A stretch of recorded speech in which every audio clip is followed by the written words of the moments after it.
माननीय सदस्य श्री असादुद्दीन ओवैसी जी।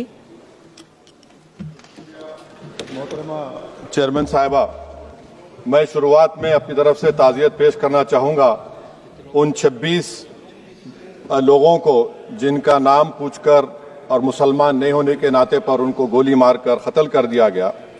मैं ताज़ियत पेश करना चाहूँगा मौलाना इकबाल को, जो पूंछ के मदरसुल ज़ियाउल उलूम के मुदर्रिस थे, उस 5 साला लड़की मरियम को जिसको पाकिस्तान की शेलिंग में उसका पेट फट गया।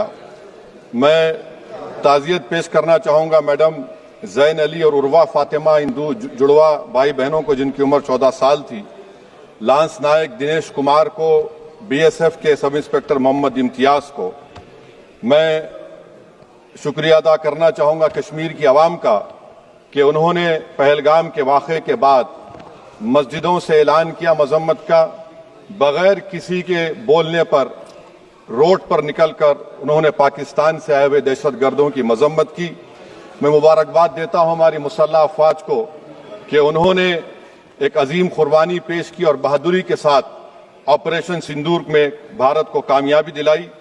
मैं मुसल्लह अफवाज ने पहले 9 दहशतगर्द ठिकानों पर उनको निशाना बनाया और सबसे मेरी नज़र में जो दहशतगर्दी के दिल पर हमला हुआ वो भावलपुर का था और 6 एयरफील्ड, 3 हैंगर और 2 रनवेज को हमने तबाह किया। बाद में ऑपरेशन सिंदूर की कामयाबी की एक अहम वजह यह थी मैडम कि मुल्क में इत्तेहाद और इत्तेफाक पैदा हो गया था, एक यूफोरिया पैदा हो गया था, मगर अफसोस कि हुकूमत ने उसका फायदा नहीं उठाया। मैं आज भी कह रहा हूं, जिम्मेदारी के साथ कह रहा हूं कि पाकिस्तानी फौज, पाकिस्तान की ISI, पाकिस्तान का डीप स्टेट, उनका हयाती मकसद ये है कि हमेशा भारत को कमजोर किया जाए और अगर हमको इन ताकतों को कमजोर करना है तो देश में इत्तेहाद और इत्तेफाक को बरकरार रखना पड़ेगा। अगर हम बुलडोजर के जरिए या फिर लिसानी जबर के जरिए या मजहबी फिरका परस्ती के जरिए अक़लियतों को निशाना बनाएंगे तो हम खुदा ना खास्ता उन पड़ोसी मुल्क के दहशतगर्द तंजीमों को कहीं कामयाब ना हो जाए। मैडम, मैं आपके सामने ये भी कहना चाहूंगा कि इत्तेहाद और इत्तेफाक इस मुल्क में जब मजबूत होगा तो हमको बैनुल अक़वामी सतह पर दिखाने की जरूरत नहीं पड़ेगी। मैं आपकी तरफ से हुकूमत से चंद सवालात करना चाहूंगा कि वजीर आजम ने कहा कि खून और पानी एक साथ नहीं बह सकते, आतंकवाद और बातचीत एक साथ नहीं हो सकती। तो मेरा सवाल आपके जरिए से वजीर आजम और हुकूमत से यह है, फिर जिन इंसानों को बैसारा की वादी में मारा गया था, क्या आपका जमीर इस बात की इजाजत देता है कि आप ट्रेड बंद कर दिए, पाकिस्तान का एयरक्राफ्ट हमारे एयर स्पेस में नहीं आ सकता, उनकी कश्ती हमारे पानी में नहीं आ सकती, ट्रेड खत्म हो चुका है डायरेक्ट इनडायरेक्टेड, आपका जमीर जिंदा क्यों नहीं है? किस सूरत से आप पाकिस्तान से क्रिकेट मैच खेलेंगे जब हम पानी नहीं दे रहे हैं? 80% पानी पाकिस्तान का हम रोक रहे हैं, ये कहकर के पानी और खून नहीं बहेगा, आप क्रिकेट मैच खेलेंगे? मैडम, मेरा जमीर तो गवारा नहीं करता कि मैं उस मैच को देखूंगा। क्या इस हुकूमत में इतनी हिम्मत है कि उन 25 मरने वालों को फोन करके कहे कि देखो हमने ऑपरेशन सिंदूर में बदला ले लिया, अब तुम पाकिस्तान का मैच देखो? बड़ी अफसोस की बात है मैडम। मैडम, अकाउंटेबिलिटी किस पर है? पहलगाम किसने किया? 7.5 लाख हमारी फौज और सेंट्रल पैरामिलिट्री फोर्स है, ये कहां से 4 चूहे घुसकर हमारे भारत के नागरिक को मारे? अकाउंटेबिलिटी किस पर फिक्स होगी? LG पर फिक्स होगी तो LG को बरतरफ करिए, IB पर आती है तो एक्शन लीजिए, पुलिस पर आती है तो एक्शन लीजिए, मगर आप ये समझ रहे हैं कि ऑपरेशन कर दिया और हम खामोश लोग भूल जाएंगे। अकाउंटेबिलिटी फिक्स करना पड़ेगा। मैडम, डिटरेंस आपकी क्या है?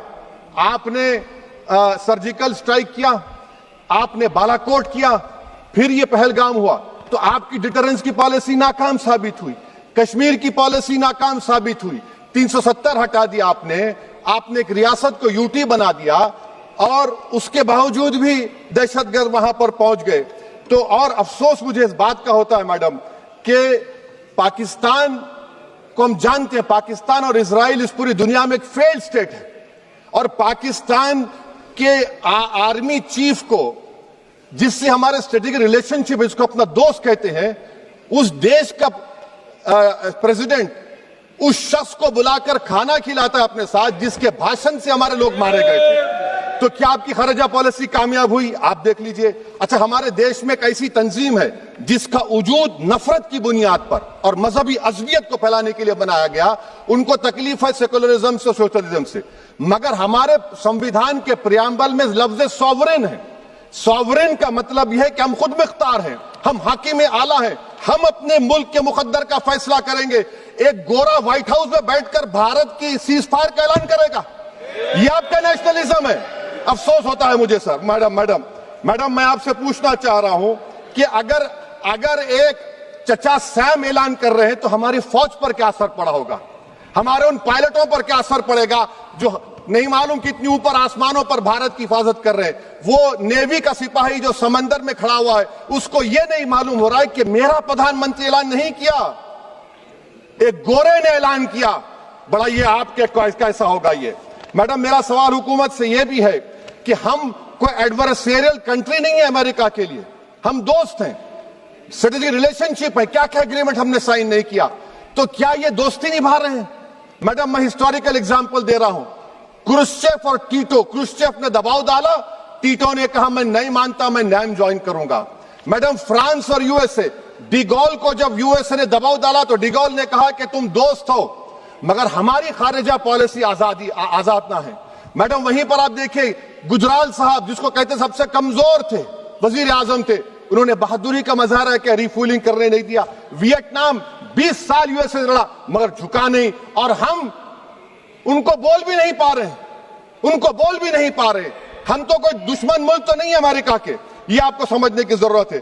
और मैडम यहां पर वजीर खारजा ने कहा वो चीन गए, डिप्टी चीफ ऑफ स्टाफ ने कहा कि चीन के इक्विपमेंट एक लाइव लैब था हमारे उनके लिए। क्या आपने कहा चीन को कि तुमने क्यों दिया पाकिस्तान को हथियार? आप नहीं कहे।